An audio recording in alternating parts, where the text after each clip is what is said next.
Good morning, thank you all for coming. I'm the guy with the J too many, which you can safely ignore. I'm from the Netherlands originally, been in the United States for 20 years. So you can just ignore the J and call me Martijn. What I'm trying to do in this talk is argue that in corporate governance in general, we have been focusing too much on one particular problem, which is the agency problem. Okay. Starting with Jensen and Macklin. And that's a very important problem, but I'm going to argue it's not the only problem. And by focusing perhaps too much attention on only this particular problem, there may be lots of interesting questions and other interesting problems that we don't pay enough attention to. Okay. So that's the central argument. So the central argument is not that agency problems are not real problems.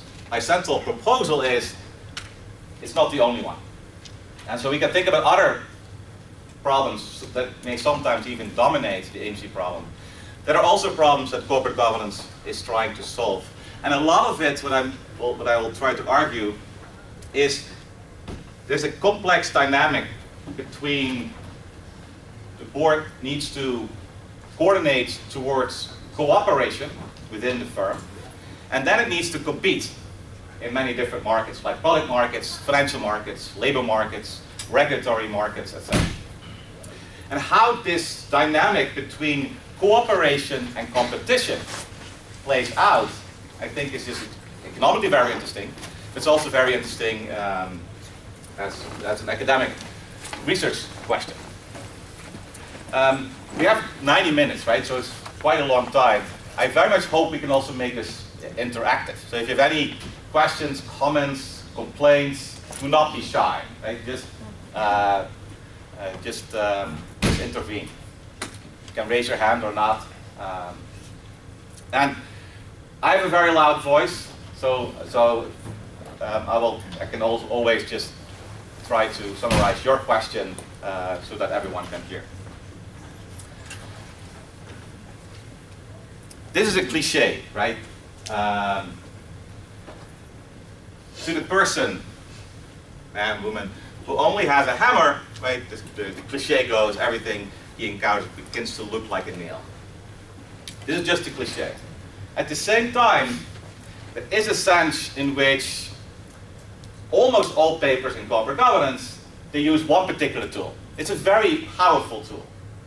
Jensen and Macklin, agency theory, entrenched management versus outside shareholders, separation of ownership and control, captured boards, incentives, ex ante in compensation contracts, ex post settling up in the market.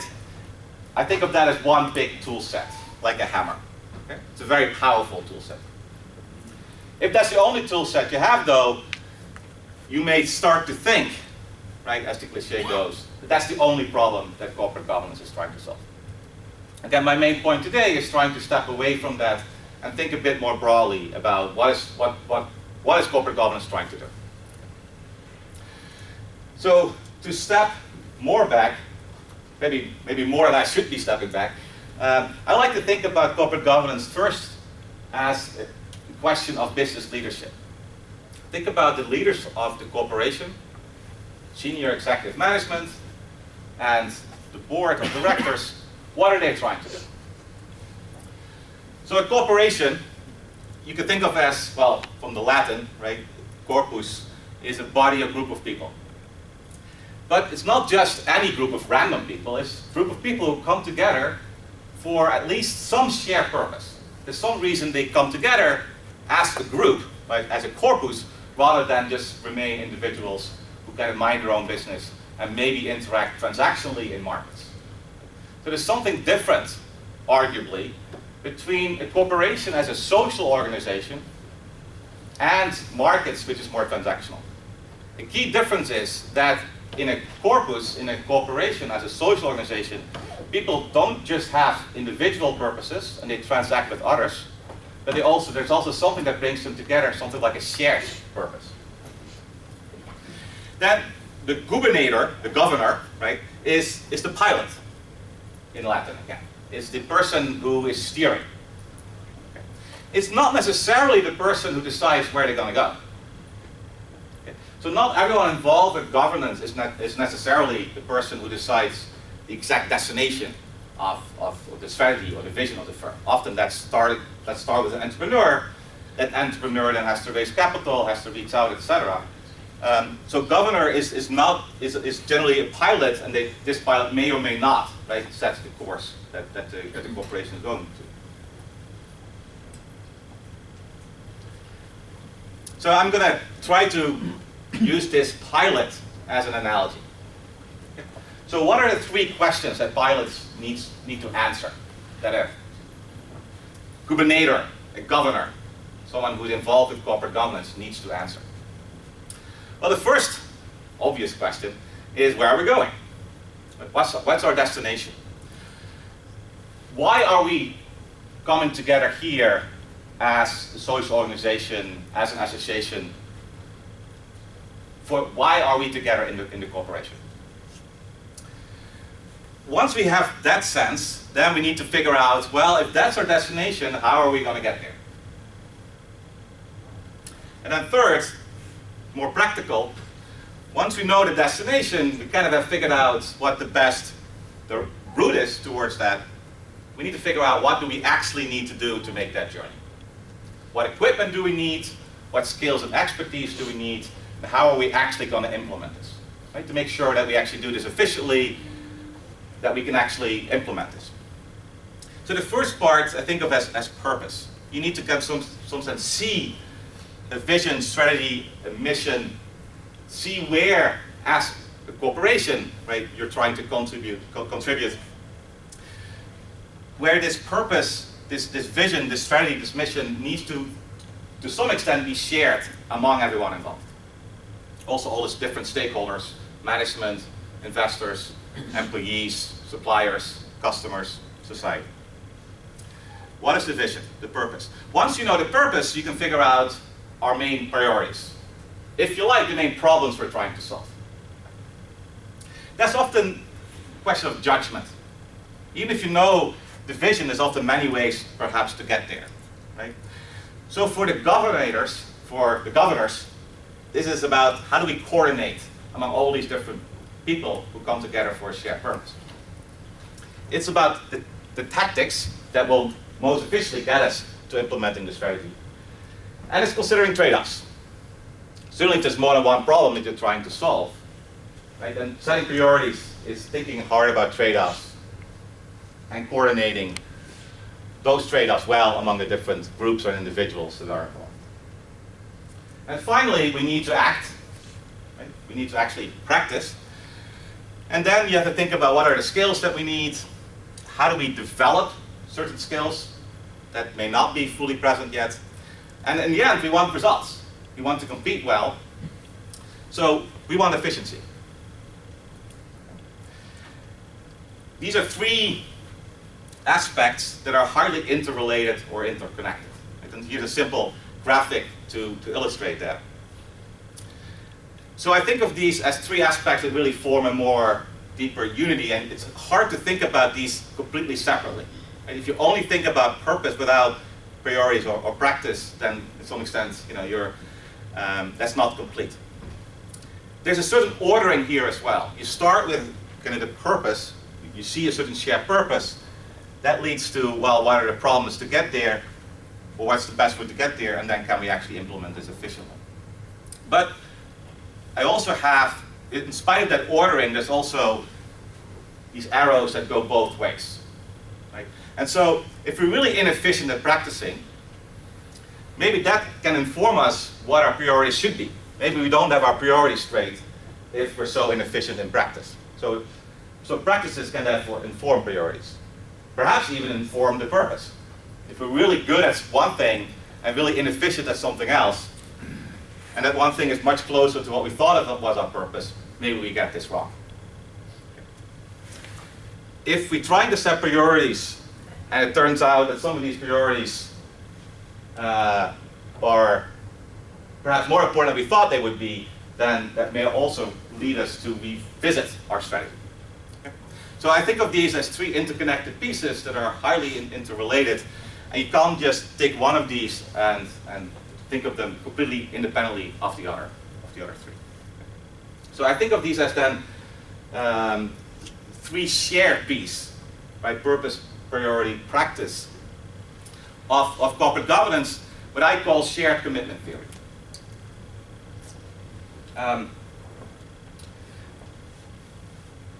So here's an analogy that I have for business, or how I think about what I call shared commitment theory.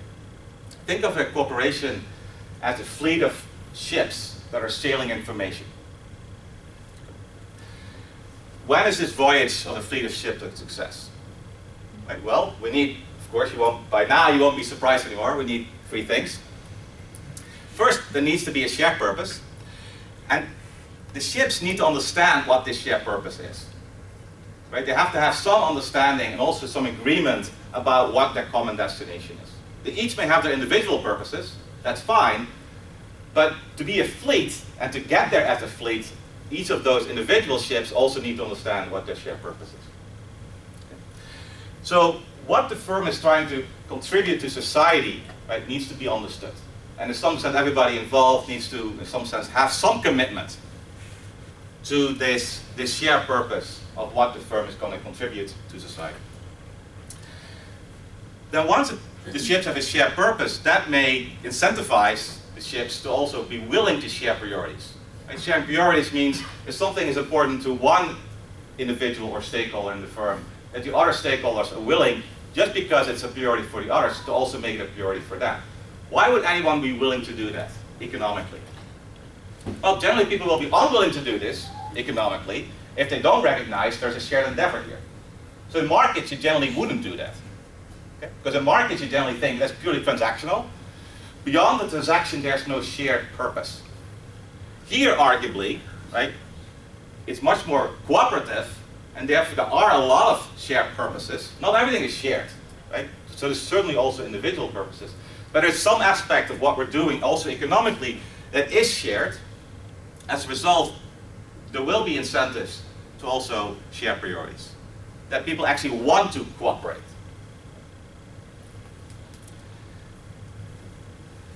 And that means people actually are going to do things together.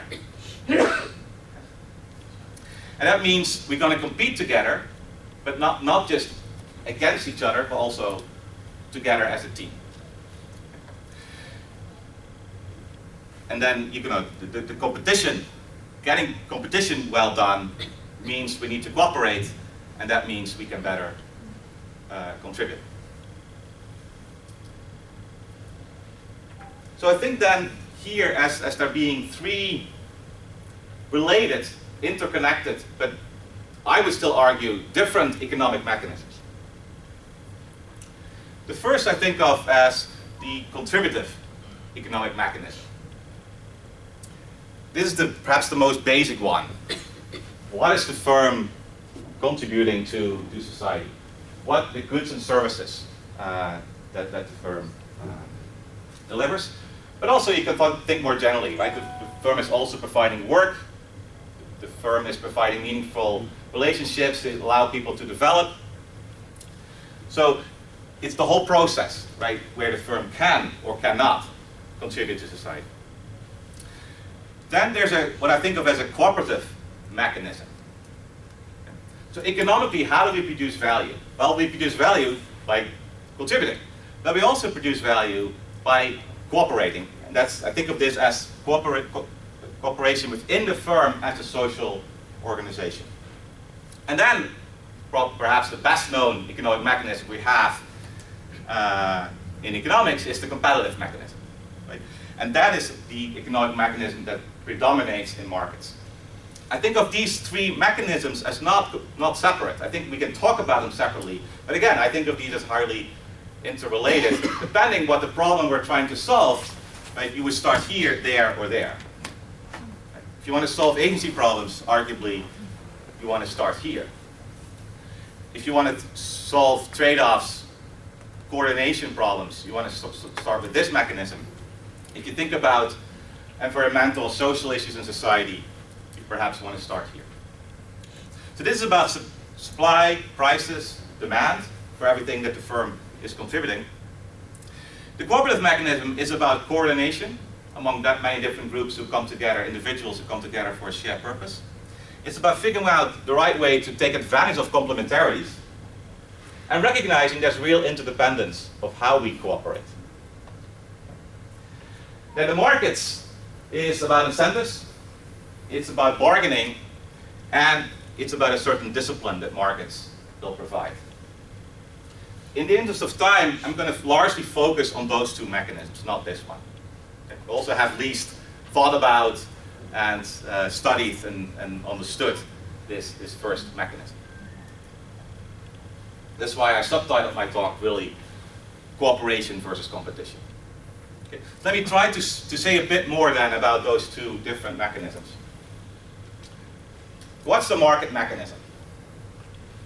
Let's take a very simple analogy. I'm going to buy some stock from you. So you're going to give me some stock certificates, I'm going to give you cash, right? This is a market transaction that generally, let's say the market is competitive. That means both of us have similar information about this stock that I'm buying from you. Let's also assume that I have no power over you and you don't have any power over me. Right? So if we don't agree, then we cannot. I think of power as a person's ability to change the other person's environment without that person having any reciprocation. So other people can't do something back to you. Okay. And let's also assume that the market is competitive in the sense that there's easy substitutes. So if you don't offer me a good price, no problem. I could just go to the next person. So vice versa. You want to buy the stock, I assume, and if I don't offer it to you at a good price, no problem, you go to the next person. Okay. So there's, again, three requirements for markets to work well. Somewhat equal information between us, so it's not the case that I know a lot more about the stock than you do. There's no difference in power among us or control. And third, there's easy substitutes. Okay. Note that all of these three requirements for markets to work well are generally much less clearly present in cooperative processes. Generally, when you think about cooperation, often cooperation in teams is done with people who have different sets of information, certainly within a social organization like a corporation. There's a certain hierarchy, there's certain teams, there's a certain division of labor that makes cooperation fruitful, also economically. That means that information is more dispersed, that more divided, if you like, both vertically but also horizontally. Where vertically, there's a certain hierarchy of information, and then horizontally, you think of different people have a different sets of information on a need-to-know basis. Then there's a certain complementarity rather than substitutes. Right? The substitute mechanism, again, if I don't give you the stock at a price that you're willing to pay for it, then it's easy, right, for you in a competitive market to go to somebody else. So there's lots of substitutes for me. Okay. In the cooperative mechanism, there's always substitutes as well, but complementarity is more important than substitution. And so this is more a tendency. This is not black-white. There's no absolute differences here. I think of this as more grades of scale between cooperation and competition. My main point is the different mechanisms. And I think as a profession, we've been very good at focusing and understanding the competitive mechanism in finance. I think we can do better in understanding the cooperative mechanism and how it interacts with the other two. Then market discipline works great and is also fair to the extent that there are no difference in power, information, and control. But in cooperative mechanisms, discipline may not be the most fruitful. Because in discipline, there's a sense in which you discipline the individual, generally, in markets. But here there's network effects. There's a certain interdependence. If my effectiveness depends on your effectiveness and vice versa. So I can only do this if you cooperate, right? If you also play the game in a certain way, right? You get interesting game theoretical dynamics, which I just summarize with interdependence. Markets are more independent. If you have an independent mechanism, like competitive mechanism, then discipline can work very well. But how are you going to discipline a team? That's quite complicated. And if there's interdependence, then it's difficult to discipline individual members without disciplining the team. But then if you discipline the team, well, not everyone will contribute equally, right, to whatever it is that you're disciplining for or towards.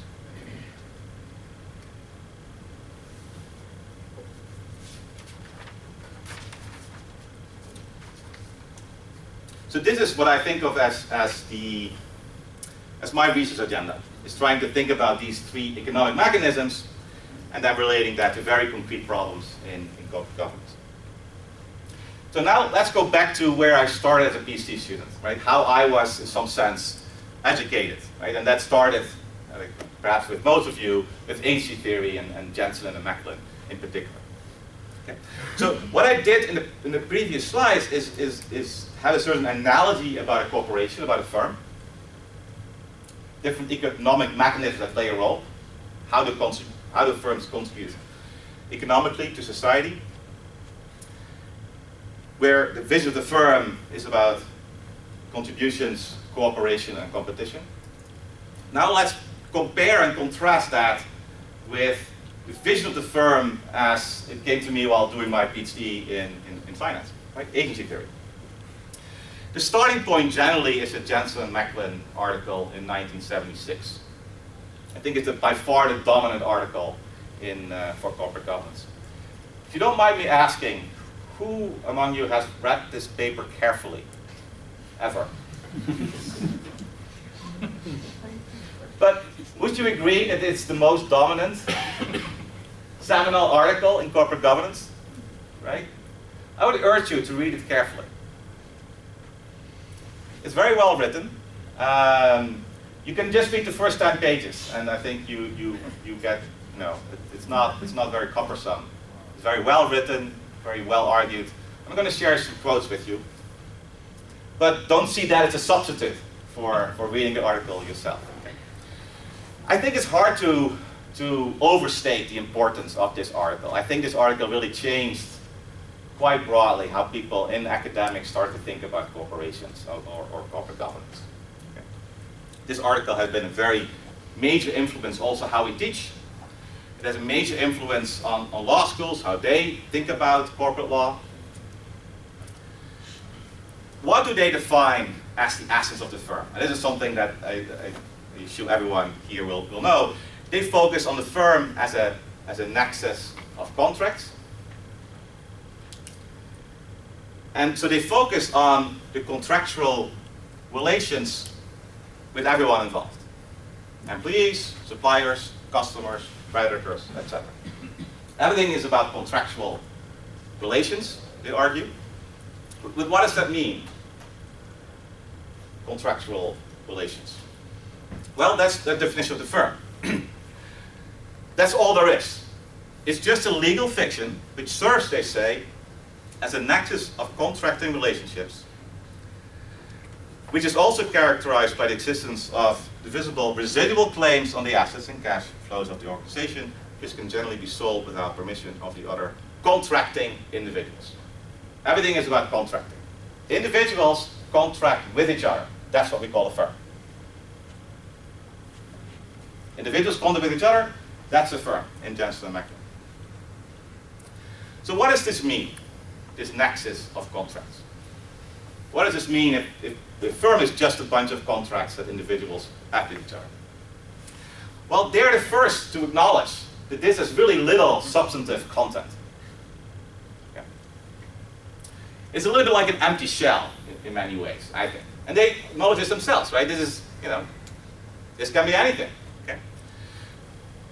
It's really just a way to have a laser focus on one particular aspect of corporations, okay, which is the essential contractual nature of corporations. So corporations involve contracts. Okay, so you can think of Jensen and Macklin as making that point. They argued in '76 that we hadn't focused enough on the contractual nature of firms. To make that point, they write a paper where it's all about that. Okay? Great. That's very useful and very important. Contracts are a really important part of corporations. And understanding how those contracts come about is really important. But it doesn't mean that that's everything there is to a corporation. Like I don't think that's how they intended the article to be read. But more and more that has become the way, I think, that we have started to think about corporations. Also because contracts can be explicit or implicit. So this can be reductionist if you take this too seriously. Right?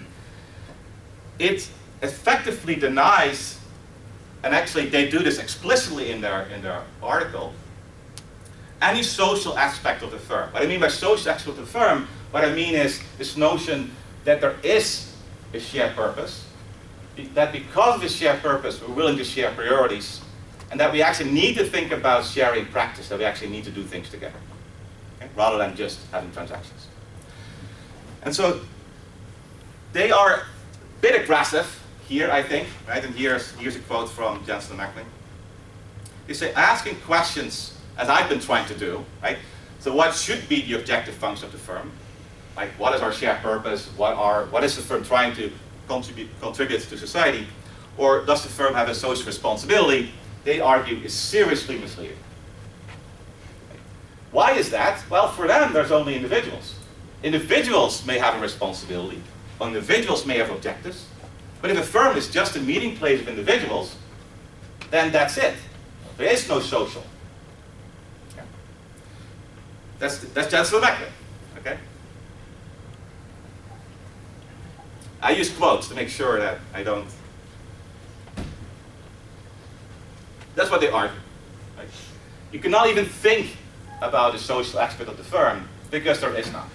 I would argue they've defined it away. Directly related to this is something that can be reductionist depending on how you do this. Okay? It doesn't have to be reductionist. Look, the world is very complex. There's many different problems. It really makes sense to tackle one at a time, right? That's fine. It becomes reductionist if you do that without thinking about how your problem is related to everything else. Okay? Then it can be reductionist. So what Jensen and Macklin do, partly for model purposes, but then if you take the model very seriously and think about everything is just about individual contracts, what that leads to is to deny that there's any distinction whatsoever between firms and markets. Here's another quote. They say, it makes little or no sense to try to distinguish those things which are inside the firm from those things that are outside it. Why? Everything is about individual contracting. Explicit contracts, implicit contracts. Well, everybody has an implicit contract with any firm. They're always a potential customer, potential employee, potential stakeholder. So they say, don't even try. This is not, they argue, a fruitful distinction. Of course, the Nobel Prize speaker today, Oliver Hart, he would certainly disagree, and many others. So I think this is partly rhetorical device, which they use very well. But I also think it has affected how we as finance professors have started to think about corporate governance. So my invitation is to sometimes not make these very reductionist statements, or not to think that even if relationships and individuals and what's inside and outside the firm is not always clear, that doesn't mean that we cannot try to distinguish those, or that we cannot try to think about both shared purposes and priorities and practices versus individual purposes, priorities and practices. So here's my summary of what I would do if I would take Jensen and Macklin's perspective on the firm and apply my 3 Ps to their framework. Right? So my 3 Ps of purpose, priorities, practice. What would that look like if I apply that framework to their view, to their vision of a corporation? Okay. I hope you see there's a subtle Notre Dame color scheme going on. Okay.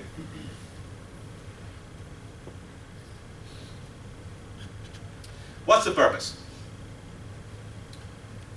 If there's no shared purpose, but only individual purpose, what is management to do? What is the vision of the firm? what's the one thing that everyone can agree on is good? Being more efficient. How do we measure that? Producing more financial wealth. Who's against that, right?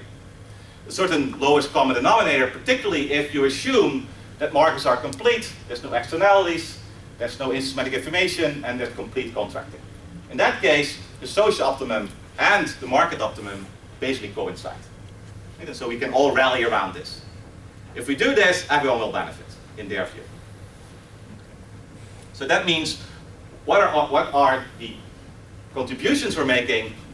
Well, we're contributing financial value in a competitive market. If the market is truly competitive, that means everyone will benefit from this. So what's then the priority?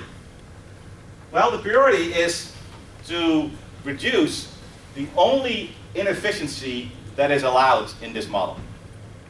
There's one inefficiency left. Everything else is assumed as being perfect. What is the one inefficiency that is allowed?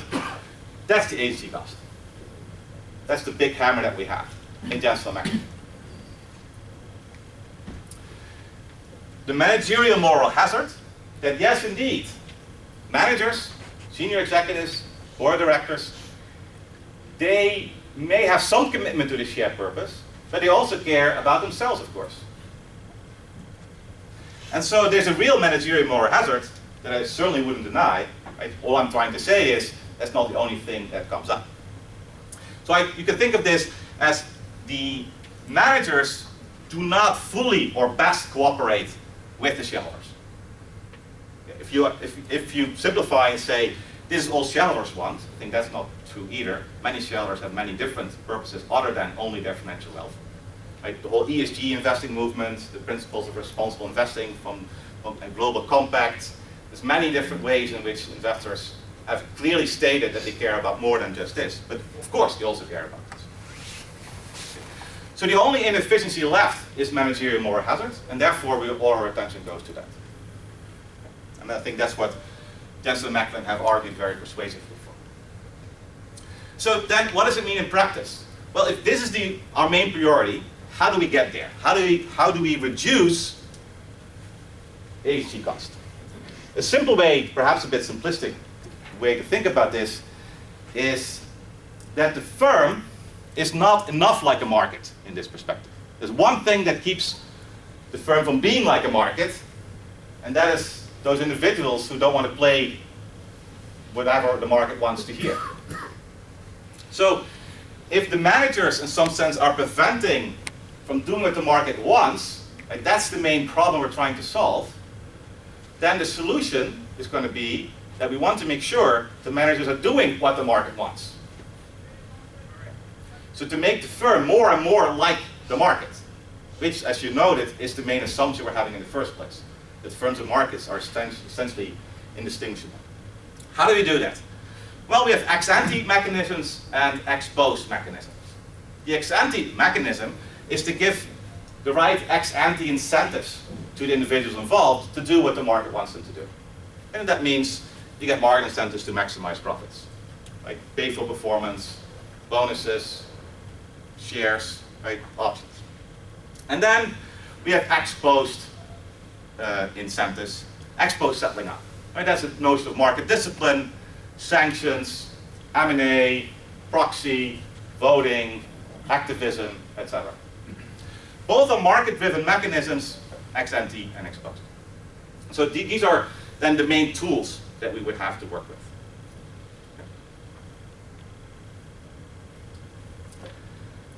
Now, my next point is that this is a very powerful framework. It's also very useful. It led to many, many insights. But it also makes a couple of very strong economic assumptions. So this is a little bit like Modigliani and Miller. Right? When does capital structure not matter? Well, in this case, it doesn't matter. And then there's a very rich literature saying, well, look, all of these requirements are not satisfied in the real world. That gives us a lot of interesting questions to ask. Okay? That's what I'm trying to do here. Thinking about corporate governance in the context of Jensen and Macklin, I think of this as their cooperation irrelevance theory. Right? When does cooperation not matter? Well, these assumptions are necessary. Once we take those assumptions off the table, once we say, look, those assumptions do not always hold as much, maybe in some cases don't hold at all, we have a lot of interesting questions to ask, which is what I'm trying to do in my research. This was a very important paper for my own understanding. This is a paper by Reductionism in 1998. Power in the Theory of the Firm. So I first recommend that you read Jensen and Macklin. The next paper I recommend you to read is Regal and Singalis, 1998. He talks about Coase. Coase 37, another good book to read. Let me read the long quote. Coase 37 suggested that transactions that are typically conducted within the firm are not governed by the price mechanism. That's the competitive mechanism. That's the market mechanism. He says the market mechanism does not work within the corporation. But there's a different mechanism that operates. They call it power. I call it cooperation. Now, certainly power is one of the tools, right, to get cooperation. If you don't cooperate, I have power over you. Right? So power, I think, is a tool. They use it to define the whole thing. Okay? I think of the mechanism as cooperation and one of the tools as power.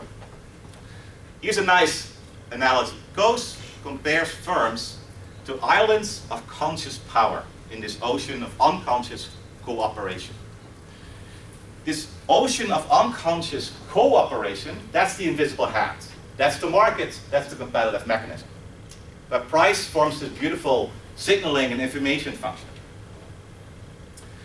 The corporation is different. It's not completely separate from this mechanism, but it is different. We need to distinguish between the two. Coase argued, Regan and Singalis argued. This conscious power has this notion, it's conscious, so we need to, in some sense, articulate our vision. We need to coordinate towards this shared purpose. We need to use power to do that.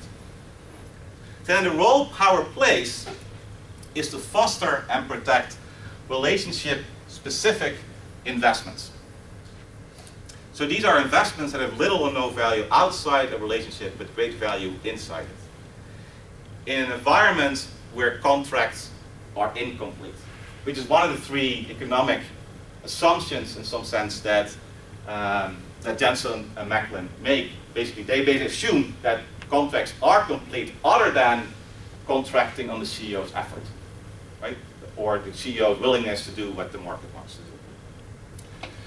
So what John and Singalis then do is take one of these main basic underlying economic premises and say, look, contracts are incomplete in a really meaningful way, and that means that to create value as a corporation, we need different people to cooperate, but to cooperate in a way that they have to make relationship-specific investments.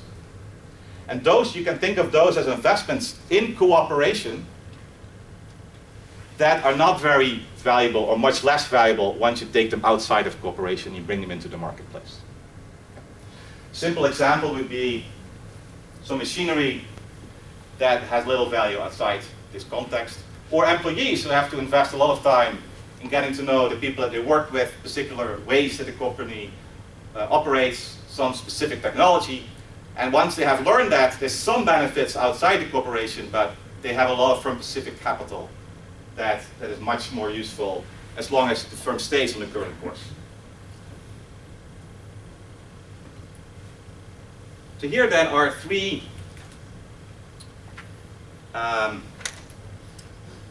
economic limitations that are part of the classic agency theory, right? Jensen and Macklin, and most of the literature following from them. The first one is limited information. The second one I already talked about, limited contracts. And the third I call limited independence.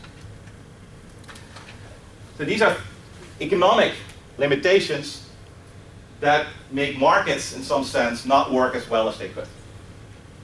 The first one is asymmetric information. So think of this as unequal information. That generally means that people have partial information, or information is dispersed within the corporation.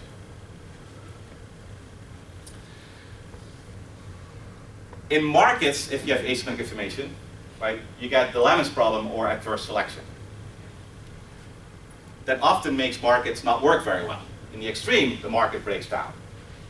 In the extreme, if the market breaks down, the competitive mechanism is not functioning anymore economically. You need a different mechanism. What mechanism do you need? Well, I call it cooperation. There's a sense in which markets are very good at alleviating asymmetric information. Markets give incentives of people to share information. The markets themselves are very good at collecting information, incentivizing people to bring their information to bear. That gets reflected in the prices, widely shared, reducing asymmetric information. Wonderful process. However, within corporations, I argue, this doesn't work very well. Or that's a big problem to solve that corporate governance can contribute to. How do you get people, in some sense, to share information within the corporation? How do you make sure that the right information is widely dispersed? How do you prevent great inequalities in information within the corporation to be abused by different people in the organization? Then incomplete contracting. We already talked about that. Simple way to think about that is this inequalities in power, or the power that Regan and Zingales talked about. One example is firm-specific investments. Once I have made a bunch of firm-specific investments, arguably the firm has some power over me. Okay. Or if the firm changes what they're doing, I may be hurt, I may be harmed, because a lot of my capital is tied up in a firm-specific way or even a relationship-specific way. On the other hand, I may also have power over the firm. Right? I may have a particular expertise that is difficult for the firm to replace. They may have to train somebody, and that may take a long time. Related to that is incomplete markets. And that means that not everyone can hedge everything, but it also means economically that there's not one optimal thing for the firm to do that's going to make everybody happy. It also makes trade-offs, thinking about how different stakeholders in the firm need to cooperate, a real challenge. You can argue, look, incomplete contracting, that's fine, but there's a market solution to that. Right? So you can hatch away your firm-specific capital risk. Yes, I think that's fair, except when markets are also fundamentally incomplete. What if I can't really do that? Right? What if I have some fundamental risks related to the corporation that I simply cannot hatch? Like just selling my company stock won't do it. Right? My risk is really specific to my relationship with the firm. That I cannot fully, maybe partially, not fully hatch in markets. And then there's limited independence. I put this in quotes because this is a term from philosophy that is really broader, but partly also what I'm talking about. The philosophers talk about shared agency. This notion that if we humans come together to do something, there's something special by doing something if it really requires a certain personal interaction. And they call this shared agency. Anything that you do where you can't just substitute the other person for another random person. Okay. So once you think about individual agency versus shared agency, it's the key distinction. This is also about social theory. The limited independence I want to talk about is related to that. It's about unequal control. Or you can think of this as limited competition. If I'm completely substitutable, like in markets, there is equal control. Right? If you don't give me the right price, I go to the next person. If I'm not willing to sell you for the right price, you go to the next person. Right? Both of us have equal control. Right? Within corporations, that's generally not the case. Right? That's interdependent. So we need to coordinate. We need to sometimes protect our environment to allow coordination and cooperation. And we need somebody to plan all of this. That was one of the central points in the Regan and Zingales paper. They argued that what Jensen and Macklin call agency cost, to some extent, is not a cost at all. Right? It's actually a very good thing. There's a really positive role for power or planning and coordination. It's not just a pure cost in the Jensen and Macklin sense as something bad, and the more we can minimize this, the better it is.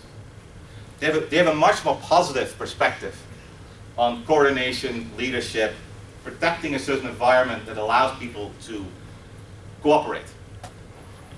And that requires a certain planning. Right? And that's their use in some sense of power. What makes markets work well?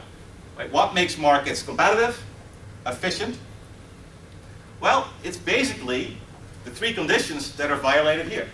Right? What makes markets work well is more or less perfect information, perfect completeness, and perfect competition. If any one, two, or three of those are violated, markets are no longer perfect, can be, generally equilibrium becomes hard, the many possible prices that may exist. Disequilibrium becomes very likely, and what we learn from markets may become very confusing.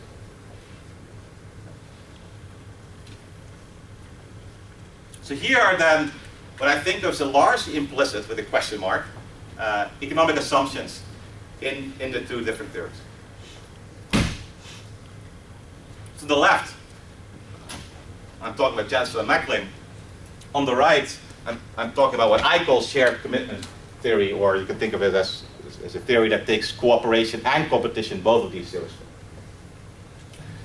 So agency theory is basically perfect information. In Jensen and Macklin, everyone knows everything, but you just cannot contract on everything.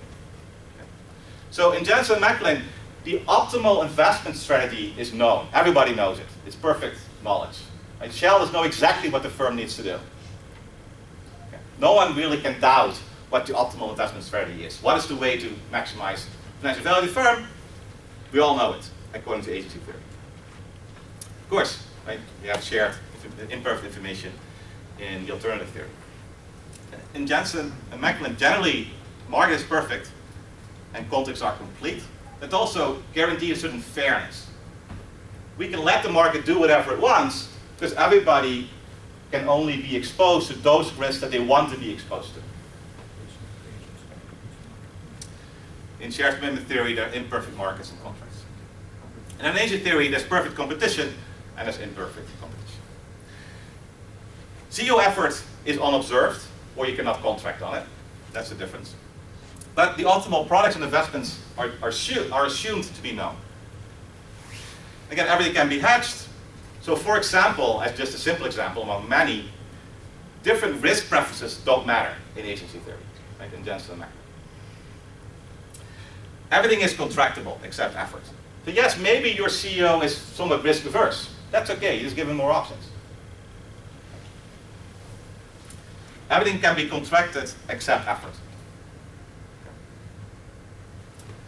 And firms are basically assumed to be price takers because markets are perfect. And so firms have no control, in some sense, about any of the markets that they operate in: product, labor, financial. And then stakeholders have perfect substitutes. So this notion that if we have to fire a bunch of people, that is really not a problem. That doesn't create any inefficiencies because we are assuming that the labor market will pick that up. It may actually be good for people to go to a firm where they have better opportunities, right, according to this perfect competition view. So Jensen and Macklin write quite a bit about that, and I also... All right, so then the shared commitment theory. Insiders are better informed than outsiders, is the basic assumption here. And information is diffused widely within the firm. There's not one person within the firm that knows everything that's important. A big problem is how to get this information to the right place and to be shared with the right people for the right reasons. Risks cannot be fully hedged once markets and contracts are incomplete. And again, many stakeholders have to make firm-specific investments. To the extent there's imperfect competition, firms may have market power. This brings up also issues of crony capitalism, or firms working with governments, governments working with firms. Many things come to bear, and you can think of here also as the ex-ante contracting and ex-post settling up as not working as well as we perhaps would hope. Firms may have power over other firms, over their customers, or over different groups of stakeholders. To the extent we have these imperfections, that, of course, creates a lot of endogeneity issues. Okay. It also creates a lot of interesting questions, right, to address. And particularly how these interact with each other and how they interact with markets.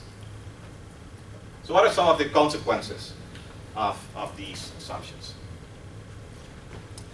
Well, again, one of the big consequences of agency theory is that agency theory assumes that markets and corporations are indistinguishable. And that's really cool, because we have all these great tools to understand markets, and we can just apply them to firms.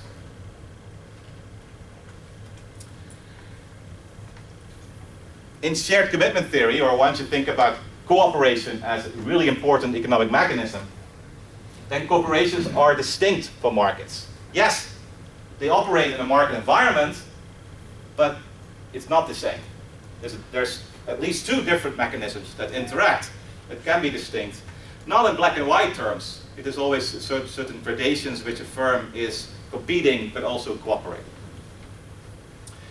In agency theory, financial wealth is generally a sufficient statistic for economic optimality, but even for social optimality. With shared commitment, you have shared purposes, but you also have individual purposes. These conflict, we need to reconcile those, and so optimality becomes multidimensional. Which also makes it tough, but also very interesting. There's no longer just one purpose in some sense that we need to worry about. There's a complex dynamics of many different dimensions that we need to care about. Just like in real life, right? It's very elegant to have models where we optimize only in one dimension. Okay? That's very elegant, very helpful, makes our models very elegant and interesting. But if it's not close to reality, then maybe we need to start thinking about multiple dimensions. The only friction allowed, again, is managerial moral hazard. That friction is always there, but in this theory, there's many other frictions, and I summarize those as the basic problem of cooperation. How do you get people to commit to the shared purpose to the extent it conflicts with the individual purpose, including individual effort? Right? The free riding problem is, of course, perhaps the simplest and most important, one of the most important problems in cooperation. How do you get people to cooperate if it takes effort to do so? It's much easier to, in some sense, not cooperate and just do your own thing and only think about your individual purpose to the extent it's not coincident with the shared purpose. Another interesting article to read is by Michael Porter on shared value in the Harvard Business Review.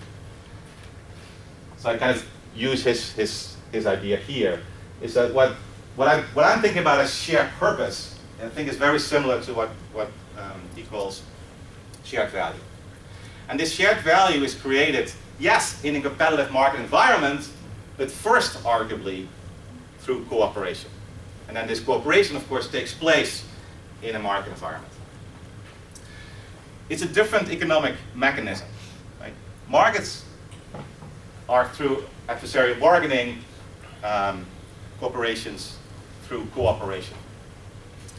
And if you are in any type of relationship, then there's a sense in which you are also, to some extent, bargaining with the other person. But what I think what one quickly then finds out is that if you treat all your relationships as purely adversarial bargaining, you won't get very far. Right? You will not be the person that other persons would really like to work with, right, or cooperate with. So in a sense, yes, in some sense we are competing with others, but that should not be the only thing or how we approach our relationships, also in business. So once we recognize there's a shared purpose and individual purposes, then the big problem becomes a problem of coordination. How do we coordinate, and we do so in a certain hierarchy? So there is bargaining, but it's not bargaining as in markets. I think of this more as political bargaining. Bargaining among groups, different coalitions. The importance of trust, repeated transactions, where we're willing to invest to some extent in our relationship with the other person, beyond transactional. That generates trust. Or more generally, cooperation is also about relationship, rather than transactional. And so what Jensen and Macklin do in some sense, when they call things relational, what they really mean, I think, is transactional. I use the word relationship here differently. When I mean relationship, I mean cooperative, longer term, beyond the transaction. When Jensen and Macklin use relationship, I think it's indistinguishable, I think, for transactional. Now back to the tools. In this theory, the only solution to the problem, to this friction, right, is to make the market work better, because that's the only thing we have. And that means, again, ex-ante incentives or ex-post discipline. So stronger incentives ex-ante are always good, right? In this theory, right? And more ex-post discipline is always good in this theory. You're not sure? We can talk about it later. Sorry? We can talk about it later. The challenge here is, well, you still need to think about incentives and market discipline, but you also need to get a commitment to shared purpose reconciled with individual purpose. So this is what markets are good at. They're very good at exchanging goods and services, value, information. Also here, value I have in mind is that you have a market price, but then both sides may have a greater subjective value, right, for that. Interacting in markets produces great mutual benefits. Risk sharing, both sides are better off. Co-insurance or subjective value that is for both sides higher than the market price. The practice of this adversarial bargaining is a competitive process. It brings discipline. So markets have many advantages. And just include this not to indicate that I'm not at all saying that these things are not important. Right? And all I'm saying is, again, it's not the only thing that matters. So information, access, the fact it is transactional, and generally if you buy something that doesn't generate another commitment, can in many cases a very good thing. Right? To the flexibility. Markets allow us to learn, we make new connections, and they give us a great way to give incentives. That's the invisible hand. It allows efficient allocation or creative destruction, and allows growth. Okay. Markets are great. But there's these three orders, right? And these are, to some extent, ordered, contributive, cooperative, competitive. They're interrelated, and to some extent distinct. Not in the black-white sense, but that we can talk about them in different ways, and there's different language associated with each of those. And then each of them has a different problem that it tries to solve. So what problems are we then trying to solve in corporate governance? Well, three in each of those orders, arguably. There's a key problem we're trying to solve. The contributive problem is, well, what goods and services are we providing? What are we contributing to society? Right? Are these goods and services, are they contributing to human flourishing, the flourishing of our environment, or are they harmful to people, planet, and profits? That's the area I know certainly least about. But certainly a big area now in research, environmental, social, governance research. It's certainly something that the large institutional investors are very much thinking about. Okay? A simple example would be the principles of responsible investment. Those as questions of contribution. What are we contributing to society? Impact investing is another interesting example. Then the cooperative mechanism. Well, are people actually committed to cooperation, to this shared purpose, sharing priorities, and sharing practice? And then the competitive. Well, efficiency, competition, that's agency. So let me then try to, so this is kind of the framework I have and the distinctions I make.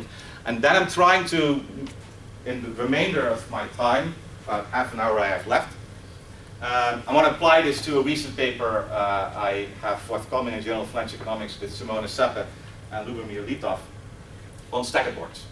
Just an application of this framework in a very particular setting on stacker boards.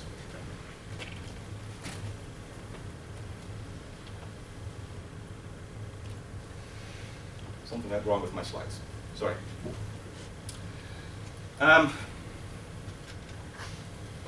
Change the analogy here a bit. Okay. This is a picture of ancient Athens.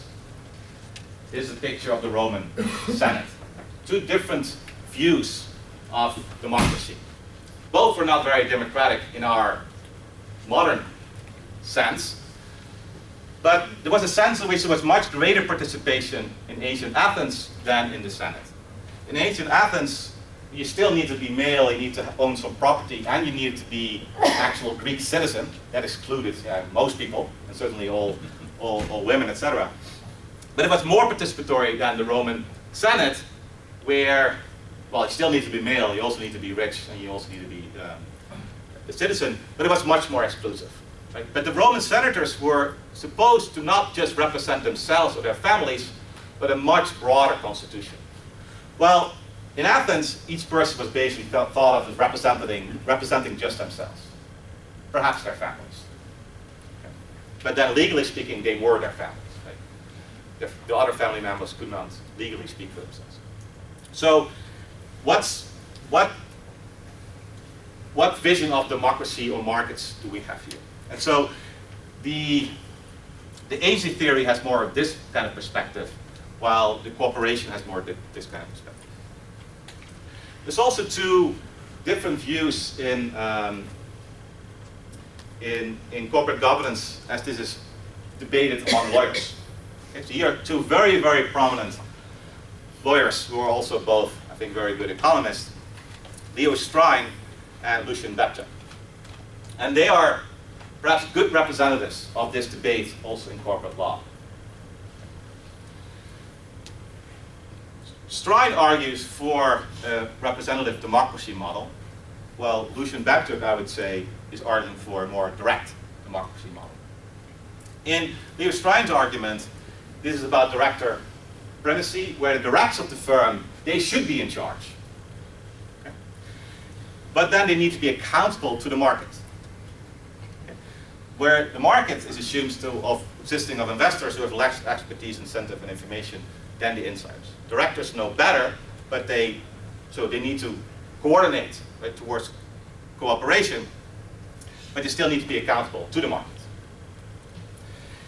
And that's the traditional Delaware view that has dominated corporate law, I think, until recently. More recently, I think this shareholder empowerment view has become much more dominant, perhaps dominant, where it's really about shareholder discipline. Where more shareholder power is generally good, or perhaps always good. Market participants, in the aggregate, they know what is best, also long term. So which agency problem then are we trying to solve? Ignoring the first problem of what the firm contributes, right, we have still the other two problems of cooperation and competition. So think of this as two or twin agency problems. The agency problem of moral hazard, right, I think of this as the competitive problem. It's about moral hazard. It's about a conflict of interest between management and the shareholders. The solution, right, is shareholder empowerment, making the markets work better, giving the market, right, more power. And then we have the other problem. That's a problem of cooperation, which I think of as a shared commitment problem. What is a big problem there? Well, there's a bunch of them, but one particular problem that we highlight is the very strong exit rights of shareholders. In a publicly traded firm, it's the shareholders who argue that are least committed to long-term cooperation. A good example is an M&A deal. In an M&A deal, all contracts that the firm has, implicit and explicit, are basically on the table, can be changed. This can be changed overnight. Right? So if a firm has a huge exposure to M&A, That, we argue, makes it much more difficult for everyone else, the non-small shareholders, to cooperate. Cooperation becomes very difficult, we argue, if you are in an environment where all your firm-specific investments, your relationship-specific investments, can change in a short period of time. And why can they change in a short period of time? Again, because shareholders have such strong exit rights, at least for publicly traded firms. There may be different stakeholder-shareholder conflict of interest. One particular one may be the conflict of interest between bondholders and stockholders. So what you often see, for example, in M&A deals, because the stock price goes way up, but generally the bond price will go down. An extreme example of that would be LBOs. It's just LBOs where you see at the top of the hit list for shareholders, at one of the worst possible things that can happen to corporate bondholders. Then by extension, many other stakeholders will be in a more similar position as a bondholder than a stockholder.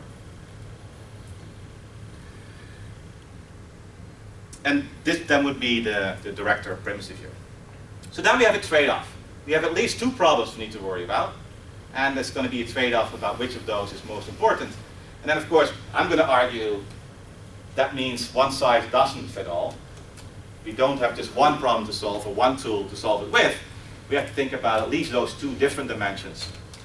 We need to think about how to trade off the right amount and way to discipline versus how to coordinate. How do we compete but also cooperate? And at very least, I would suggest that trade-off will be very different for different firms, for the same firm across the life cycle, for different stakeholders in different firms. So there isn't one size fits all corporate governance. Both, arguably, of these problems come from the separation of ownership and control. It is not like separation of ownership and control only causes the agency theory problem or moral hazard. It also causes, we argue, this limited commitment problem. So asymmetric information means that evaluation of the right investment decisions by the firm will take time. If the firm announces a lot of capex or R&D expenditures, it may take the market a day, a week, a month, a year, maybe a decade to figure this out. A friend of mine was a CFO for a large oil company, and he had to make 30 and 60-year projections. How do you evaluate a person like that? How do you evaluate those very long-term capex decisions? Markets try to do this. How well do they do that? Very difficult. You kind of need to be an industry insider, right, to really understand this. And the actual evaluation of how efficient corporations do this may take a long period of time. We have incomplete contracting and these firm-specific investments, and I already talked at length about that. This also creates a potential gap between short-term and long-term value. You have adverse selection, and you have this problem that other stakeholders need an ex-ante commitment. So once you have a situation where perhaps we have too much competitive pressure, that makes it harder for people to cooperate. That creates a kind of a difficult endogeneity issue. Because what we're arguing is that different stakeholders are going to change what they do ex-ante. You'll find different behaviors because they don't think that it's worth their while to make long-lasting firm-specific investments. And that, of course, becomes hard then, to do empirical work. That's quite challenging. Our central point here is that shareholders' strong exit rights limit their commitment towards long-term cooperation. Even someone like Warren Buffett, to the extent he owns a publicly traded firm, he cannot promise he's going to own those shares next month. He can sell them, right, over the next month. If there's an activist investor, he cannot commit, in some sense, to not vote with the activist investor if he thinks he's going to benefit in the short term from whatever the activist investor is doing. Or if there's going to be a takeover bid, how do you convince, in some sense, your other stakeholders who you want to make long-term investments in their relationship with the firm? How do you convince them not to take a large takeover bid that may make their firm-specific investments worth a lot less? How do you do that? It's a difficult problem. Right? One way to do that is advertise yourself as not being interested in hostile takeovers, or even friendly takeovers, by loading up on takeover defenses, perhaps having dual class shares, perhaps remaining a private company. They can still all be bought, right? But you can still try to signal. What also very much depends on who you have on your board. Right? Do we have people on your board who understand, in a certain sense, this cooperative process, who understand the dynamic between cooperation and competition, and don't want to jump at the first opportunity, right, when a competitive offer comes along. So my example then is a stacker board. I'm assuming that everyone here knows what stacker boards are, right? You have three classes of directors. That's why they're also called classified boards, where they each serve overlapping terms or staggered terms. The typical stacker board in the United States has three classes of directors, each serve 3-year terms. So every annual election, you have about a third of directors who will up for re-election for the next 3 years. In agency theory, stacker boards are typically proposed as the best example for bad corporate governance. Right? It's often described, particularly by lawyers, as a quintessential corporate governance failure. You want to see bad corporate governance? Stacker boards. And poison pills too, but stacker boards in particular. Okay. Why? Look, stacker boards prevent the market from working. When we need to throw the bad guys out, we can't. We have to wait at least 2 election cycles. The first election cycles, even if 100% of shareholders agree, we can only remove 1/3 of directors. So we need another whole cycle, another year, before we can replace the majority of directors. So if we need to quickly replace the board, get rid of the CEO, the stacker board makes it much more difficult. In the shared commitment theory, well, stacker boards can serve an important function as a commitment device. How do you commit people to a longer perspective? Well, it's to give them 3-year contracts, as we do with rookie professors. It's to give people tenure, like we do with associate and full professors, etc. So giving people a longer horizon is a very basic way to commit people to a longer perspective. Not the only way. It also doesn't mean that after 3 years, right, they can be removed or not re-elected. Another important thing to keep in mind, and there's a big difference with a poison pill, is that stacker boards are almost always, or generally, the result of a bilateral agreement between the shareholders and the corporation. A poison pill is a unilateral decision, but a poison pill can be adopted by the firm without asking the shareholders anything. So I don't think of that as a cooperative mechanism. Okay. If you don't want to listen to your shareholders and you don't want to really communicate with them, you just put in a poison pill and then you can just ignore the noise. So a poison pill is unilateral. Almost all stacker boards in the United States are bilateral. Outside the United States, most corporations have a stacker board. Like in many countries, it's a default, right, to have a stacker board. That's also changing over time, but that has been the default for a long time. So it's bilateral. What does it mean? Most stacker boards are in the corporate charters. Corporate charters must be approved by the shareholders. Okay. So if a firm has a stacker board, that generally means that some shareholders at some point in time agreed to it. Most IPOs today, the last 10 years, are done with a stacker board in the charter. So that by itself should raise an interesting question. If, according to AC theory, stacker boards are the quintessential corporate governance failure, then why is it that all the tech firms, or most of the tech firms that have done IPOs in the last 10 years, put a stacker board in?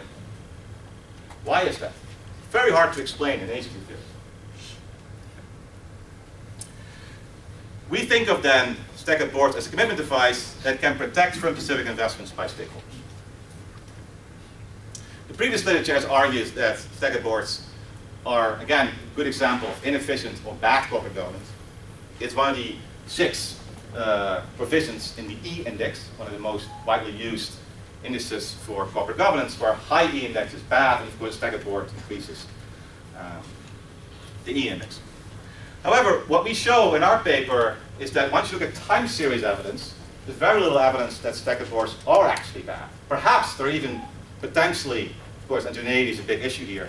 But there's some evidence we have that for some subset of firms, staggered boards may be helpful, perhaps.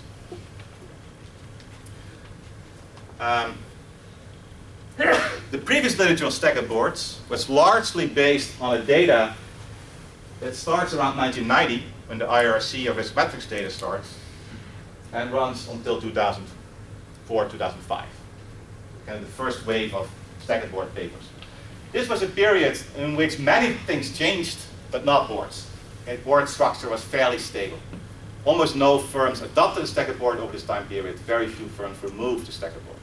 So you couldn't really, with this data, you couldn't really study time variation in staggered boards. So doing anything with firm fixed effects or changes was kind of impossible. So what we did in our paper is we used data that we collected from the late 70s and the 80s, and then we took advantage of the last couple of years where we've seen a major wave of declassification. So a lot of firms that adopted a staggered board, they removed one. In a pretty dramatic way. We have a major wave of destaggering. So here we have different cohorts.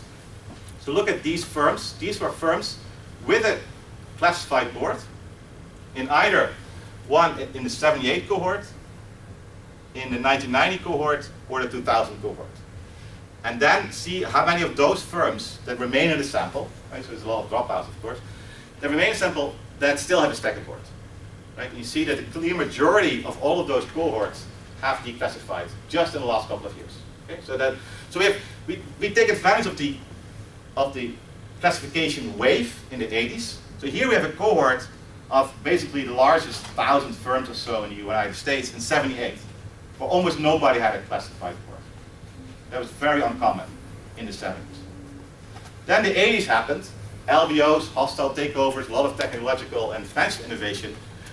The majority of firms staggered up. Now many of those in recent years have again declassified, which also suggests a certain life cycle. Then we do a bunch of things in our paper.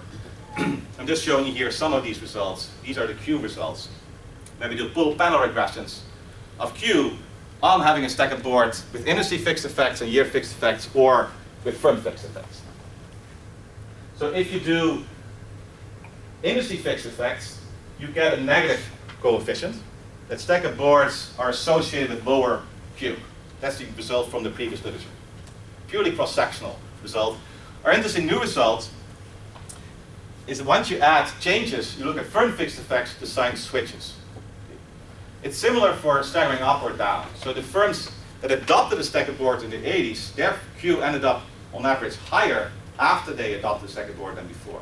The firms that declassified in recent years, their Q on average tended to go down. It doesn't prove any causation, it just proves that the time series is different than the cross-section. What we then do is we try to explain the cross-sectional result, that firms with a staggered board tended to have lower Q. Although even that result is not very strong. Okay. It's not strong if you look at the last 20 years with a lot of time series differences. In the last 20 years, it becomes insignificant. What we find is a strong reverse causality. The firms that adopted the staggered board, they tended to be low Q firms. Okay. And so having a low Q is one of the main explanatory variables for adopting a staggered board in the 80s.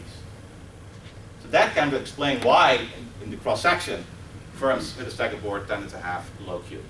Because those are the types of firms that decided to adopt a classified board in the 80s.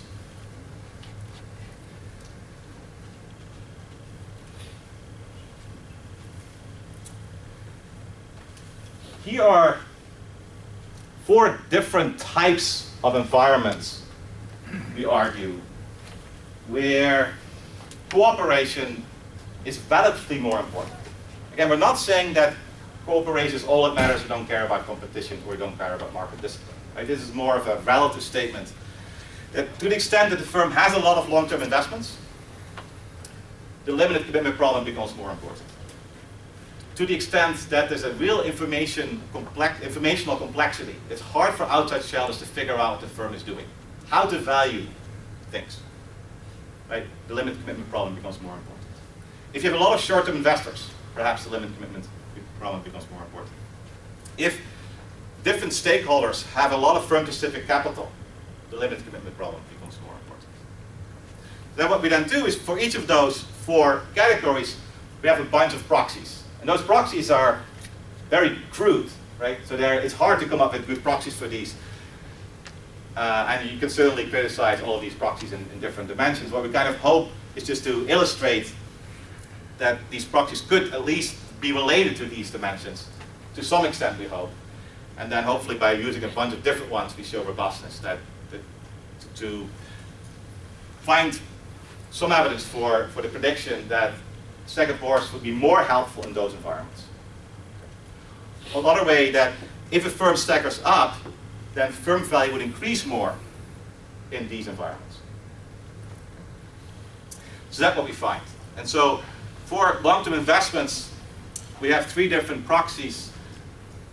The amount of R&D expenditures the firm does is positive, interacted with staggered boards. So if a firm does a lot of R&D and it adopts a staggered board, Q goes up more. Then if the firm has a lot of patents that are cited, or if the firm has a higher research quotient, again, we find that for those firms, staggering up is stronger associated with increases in Q.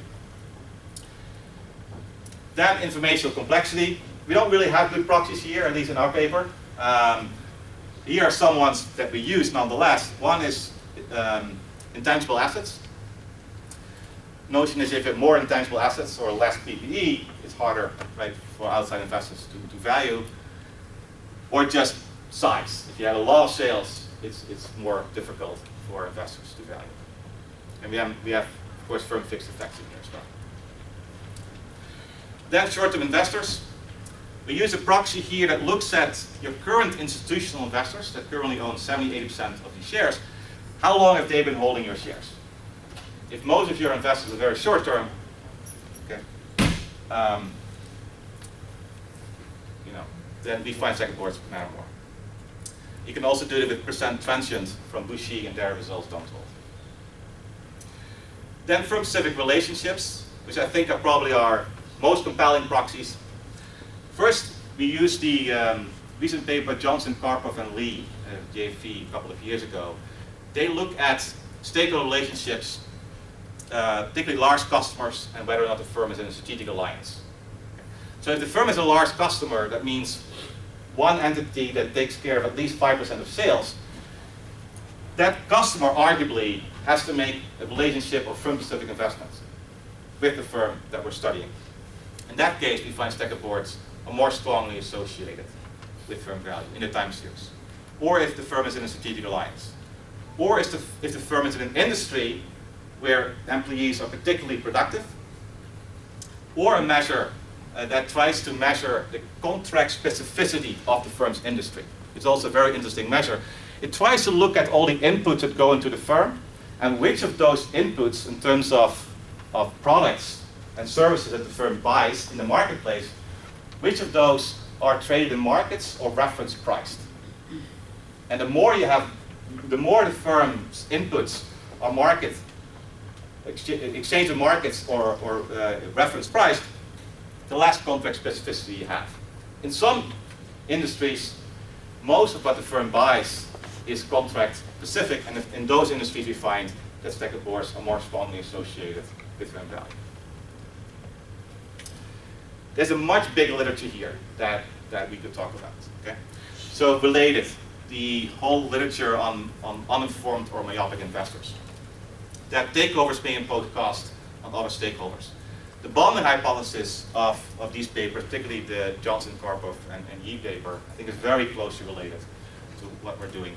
And also the papers on life cycle theory of takeover defenses. That arguably in the life cycle, cooperation is much more important in the beginning of life of the firm, and as the firm grows, then making sure that the firm also remains in some sense efficient, the competitive process becomes more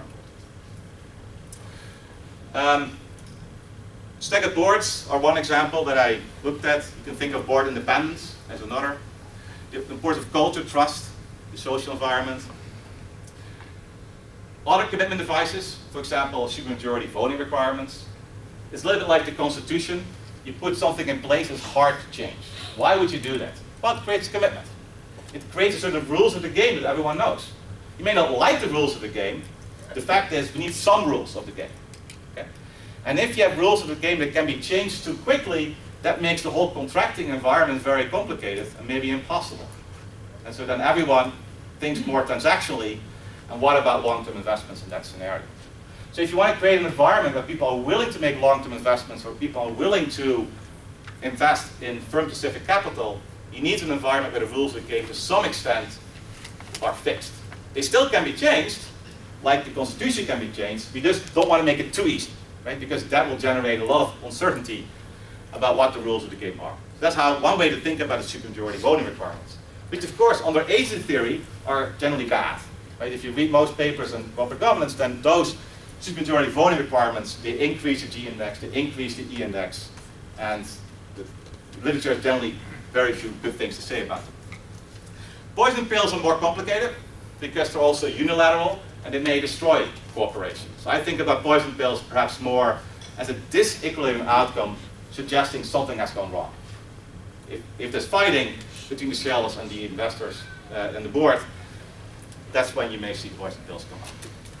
Golden parachute, executive compensation, proxy contest, shareholder voting, and then the dual class structure. And finally, the whole decision to be public firm in the first place. Arguably, if you're really worried about the competitive mechanism making cooperation too difficult, well, remain private. Then you have much more control about who your shareholders are and how much you have to deal with the competitive process of markets. I think I was very unsuccessful in getting you to ask me any questions. As you see, I'm happy to talk myself, but I am quite eager to getting your feedback, and so feel very free to reach out to me otherwise, email, or maybe we can talk later as well. The big point I'm trying to make is we need to think about 3 different economic mechanisms. We're trying to solve 3 different sets of problems, not just one, not just competitive problems, but also cooperative problems and problems of what we are actually contributing in terms of goods and services, work to society. I think we do have time for a couple of questions, perhaps, if anyone has any comments, questions, complaints.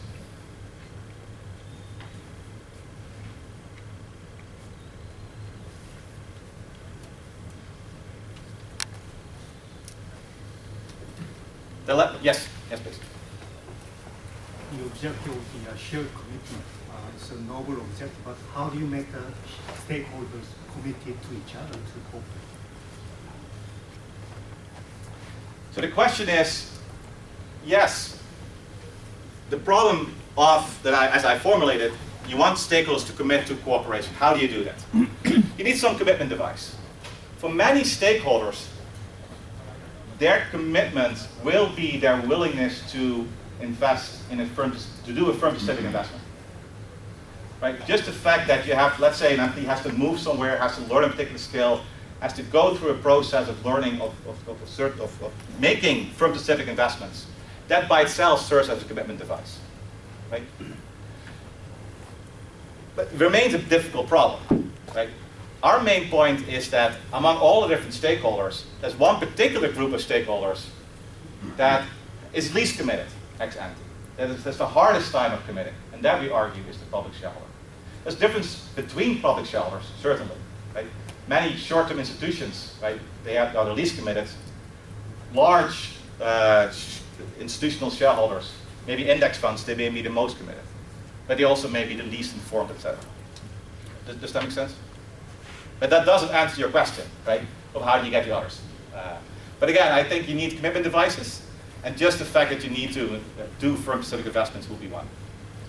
So in this setting, how do you see the division of responsibilities between the board on one hand and executive management on the other hand? Yes.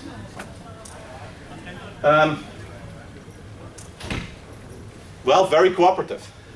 But ultimately, the board does have a monitoring function and needs to be well enough informed that it can actually hold management accountable as well. So the executives have more a coordination function, and then the non-executive board members, they really need to hold the board, they need to monitor and hold them accountable. And the idea is that's similar to director primacy, right? Is that those functions still exist, but it simply means that the non-executive board members may need to realize the market isn't always right. The market may get this really wrong. Or that there's a real benefit to making sure the rules of the game are somewhat stable. Right? That they recognize that if they are too eager, in some sense, to change the rules of the game, that may make it harder for other stakeholders to commit. But it's a difficult problem, right? And in order to make sure the directors understand that, they may also need to have some executive experience. And they may actually need to understand very well the different stakeholders that contribute to the firm. And so having an independent director who never talks to the major stakeholders of the firm would be that person may not be may not fully understand in some sense, right? So you need directors who also understand the stakeholder very